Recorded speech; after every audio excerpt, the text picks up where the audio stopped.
ने जैसे ही सिया को बताया कि कल्कि की हत्या हो चुकी है, तो इस बात को सुनकर सिया चौंक गई और उसने चौंकते हुए आदित्य से कहा, क्या ये तुम क्या कह रहे हो आदित्य? कल्कि मर चुकी है, लेकिन कल्कि को किसने मारा?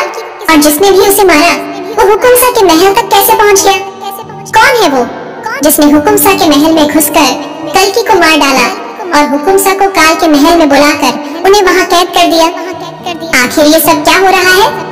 सिया की बात सुनकर आदित्य ने जवाब देते हुए कहा, देखिए रानी साहब, मुझे ज्यादा कुछ तो नहीं पता, लेकिन इतना तो पक्का है कि अगर कल्कि की हत्या हुई है तो उस हत्या में ना तो विक्रम राणा सा का हाथ है और न ही काल का। और रही बात हुकुमसा की, तो वो तो खुद कल्कि को ढूंढ रहे थे।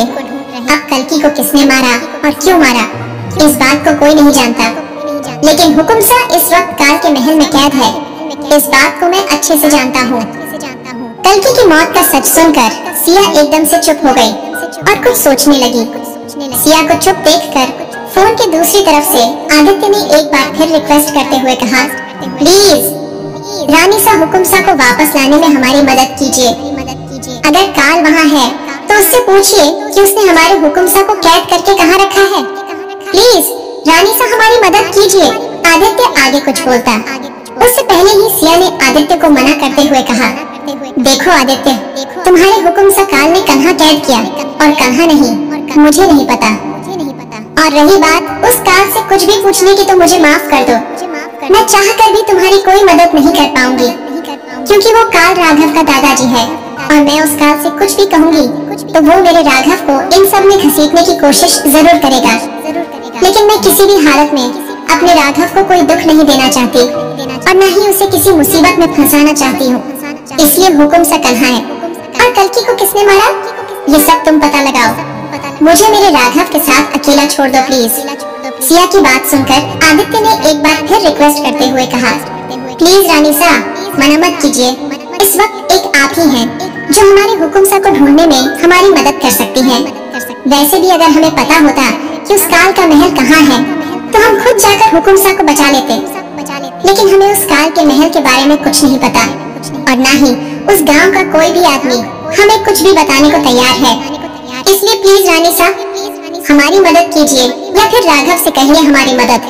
इतना सुनते ही सिया ने गुस्से में बड़बड़ाते हुए कहा, तुम राघव से उस आदमी की मदद करने की उम्मीद भी कैसे कर सकते हो जो कुछ पलों पहले मेरे राघव को मुझसे अलग करने के लिए उसे मारने को उतारू हो गया था। नहीं आदित्य, ऐसा कभी नहीं होगा। उस हुकुमसा, काल और विक्रम राणा सा से अब मेरा कोई वास्ता नहीं है। ये सब मेरा अतीत है और अब मैं अपने अतीत की परछाई भी अपने राघव पर नहीं पड़ने दूंगी। मैं अपनी वजह से अपने राघव की जान खतरे में नहीं डालूंगी। मुझे नहीं जानना कि हुकुमसा कहाँ है और कल्कि को किसने मारा, न ही मुझे उस काल और विक्रम से कोई बदला लेना है। अब मुझे इन सब से दूर होकर अपने राघव के साथ खुश रहना है। इसलिए मैं तुम्हारे आगे हाथ जोड़कर विनती करती हूँ, आदित्य प्लीज मुझे और मेरे राघव को इन सब में मत घसीटो और हमें अकेला छोड़ दो। इतना कहकर सिया ने आदित्य का फोन कट कर दिया। फोन कट करके जैसे ही सिया ने पीछे मुड़कर देखा तो अपने सामने खड़े राघव को देखकर चौंक गई। सिया नहीं जानती थी कि राघव ने उसकी बात सुनी या नहीं, लेकिन फिर भी उसने अपनी बात को दबाने के लिए राघव से कहा, क्या हुआ राघव, तुम यहाँ कब आए और मुझे ऐसे क्यों देख रहे हो, कुछ हुआ है क्या? सिया का सवाल सुनकर राघव ने उसी का सवाल दोहराते हुए कहा, वही तो मैं तुमसे पूछ रहा हूँ। सिया, क्या हुआ? तुम इतनी ऊंची आवाज में किससे बात कर रही थी? कोई प्रॉब्लम है क्या? देखो सिया, अगर कोई प्रॉब्लम है तो तुम मुझे बता सकती हो। प्लीज बताओ क्या हुआ? राघव की बात सुनकर सिया ने मुस्कुराते हुए कहा, नहीं राघव, ऐसा तो कुछ नहीं है, कोई प्रॉब्लम नहीं है, मैं एकदम ठीक हूँ। और रही बात उस फोन कॉल की, तो वो फेक कॉल थी, इसलिए मैं उस कॉलर को धमका रही थी कि आगे से हमें कभी फोन मत करके परेशान मत करना। सिया को गुस्से में देखकर राघव सिया के पास आया और उसके कमर में हाथ डालकर उसे अपने करीब लाते हुए उसके कान में फुसफुसाकर उसकी टांग खींचते हुए बोला, अरे बाप रे, इतना गुस्सा! मेरी बीवी का इतना गुस्सा देखकर वो कॉलर तो क्या, उसकी माँ भी डर जाए। वैसे अपने गुस्से से मुझे भी डांटने का इरादा है तुम्हारा, या फिर अपना मूड चेंज करके मेरे साथ कमरे में चलकर रोमांस करने का? राघव की बात सुनकर सिया का चेहरा शर्म से लाल हो गया और वो शर्माते हुए बोली, छी, कैसी बातें कर रहे हो तुम।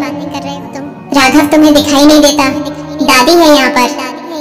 थोड़ी तो शर्म करो, हमें इतने करीब देखकर वो क्या सोच रही होंगी। सिया की बात सुनकर राघव ने सिया की गर्दन पर किस किया और उसके कानों में फुसफुसाते हुए बोला, अपनी पत्नी को अपनी बाहों में लेने और उसे किस करने में कैसी शर्म। और वैसे भी दादी इस वक्त अपनी अलग दुनिया में है। उन्हें तो पता भी नहीं है कि सिया और राघव एक दूसरे में खो रहे हैं।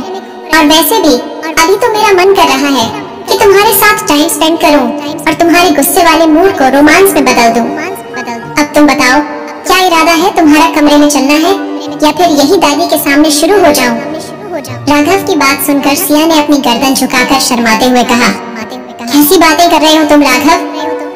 अच्छा बाबा, तुम्हें रोमांस करना है ना, तो ठीक है चलो, पर प्लीज दादी के सामने ऐसे मत करो, उन्हें सब दिख रहा है, पता नहीं वो क्या सोचेंगी। इतना सुनते ही राघव ने सिया से कहा, क्या सोचेंगी? यही सोचेंगी कि देखो मेरी बहू कितना एटीट्यूड दिखाती है, मेरा पोता उससे रोमांस करने के लिए रिक्वेस्ट कर रहा है और वो है कि भाव खा रही है। अब दादी के बारे में सोचना बंद करो और अपने इस आशिक के बारे में सोचो। राघव की बात सुनकर सिया शर्मा गई और शर्माते हुए अपनी गर्दन नीचे झुका ली। सिया को शर्माते देख राघव ने सिया का हाथ पकड़ा और उसे अपने कमरे की तरफ ले जाने लगा। राघव और सिया इस वक्त अपने कमरे में थे और एक दूसरे के साथ वक्त बिता रहे थे। वहीं दूसरी तरफ काल अपने अगले प्लान की तैयारी में जुटा हुआ था और उसी प्लान के तहत उसने निया को किडनैप करने की पूरी तैयारी कर ली, क्योंकि उसने उस गांव की सभी औरतों के बच्चों को पेट में ही मार दिया था और निया भी उन्हीं में से एक थी। इसलिए अब बारी थी निया और उसके बच्चे की। काल यहाँ सिया और राघव को अलग करने के साथ साथ निया के बच्चे को मारने के इरादे से आया था, लेकिन सिया काल के इन इरादों से अनजान थी। उसे नहीं पता था कि काल यहाँ उसके साथ निया के साथ गलत करने के इरादे से आया है। सिया और राघव के एक साथ होने का काल ने पूरा फायदा उठाया और उसने दादी के साथ उसके कमरे में जाकर उसे अपनी बातों में उलझाकर निया को किसी तरह सिंघानिया मेंशन के बाहर बुलाया और निया का किडनैप करवा दिया। आखिरकार इन गर्भवती औरतों के बच्चों के साथ क्या कर रहा था? क्या काल अपने इरादों में कामयाब हो पाएगा? क्या होगा आगे जानने के लिए सुनते रहिए secret of devil only on pocket FM.